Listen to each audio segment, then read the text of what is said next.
Jeff and I went to a funeral, a wake. One of our friends died, and I went there. I really was just going to pay my respects. This is how it really happened. I was going to pay my respects. I wasn't going to stay because I wanted to go to Mass. And so I told my friend that I wasn't going to stay. She wanted me to do the rosary, and I told her I wasn't going to do it with her. And I was going on my way, and I was stopped right in my tracks, and the voice told me, "Go back." And so I went back, and I was, okay, I told Emma that, okay, I'll do the rosary with you. So I started doing the rosary, and here I've seen Jeff before. He was in another group that I was in, but I really didn't know him that well.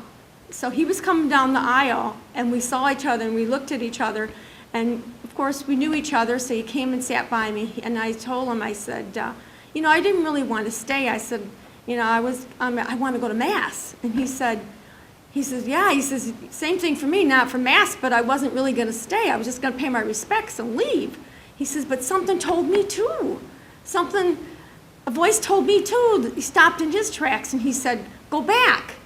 So here we are, we're both, voices told us to go back, and we didn't really know what was going on, but we knew that we needed to talk.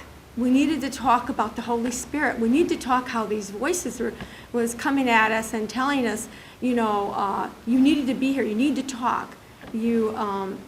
Jeff was illustrated in my life because of the fact that I was supposed to bring my story, my witnessing to the world.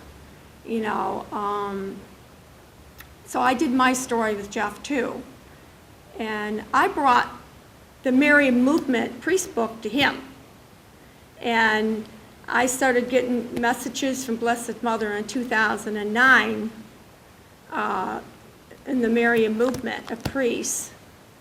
And but that's basically how it happened with me and Jeff. So we talked about different things, and it's about the Spirit and stuff like that. And I got into the Work Beats Faith group, and I was with him for maybe 2 years. And that's basically it. But I brought the Marian movement book to him. And that's what our mission was. My mission was to bring this book to him, for him to do what he needed to do for his mission. So then from there, as Susan said, we do this practice before, if you actually go to one of these cenacles, it takes the whole evening. And I'm thinking to myself, well, if I have a ministry or a family meeting, can't I get graces from this? We're supposed to get a new effusion of the Holy Spirit. Can't I pray my rosary on my own? Susan prays her rosary on her own. Then we spend 15 minutes before our meeting. Sure enough, we started to see amazing things happening in our Work Meets Faith meeting, a greater sense of harmony and so forth. And so I spoke to Father Cortese, who is the national director for the Marian movement of priests. And I gave him the idea of the practice, and he said to me, do this under your own power and under your own authority. And so that's what Father Brito is talking about me being relentless. I mean, if the Blessed Mother is calling you to do something, aren't you supposed to act on it? And so that's how this whole thing came. And that's how it all began, the Marian movement of priests.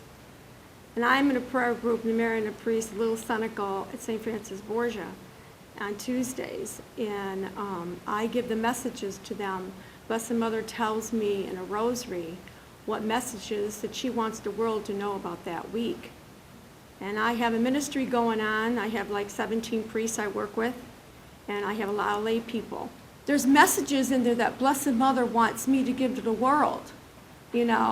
It's her telling the world about her messages from the Marian movement of the book. And I'm still doing it. I still do I still have the blog, and I still do it every Tuesday. I do the blog about the Marian movement of the priests. From the message that she gives to me every week. So that's how it all began.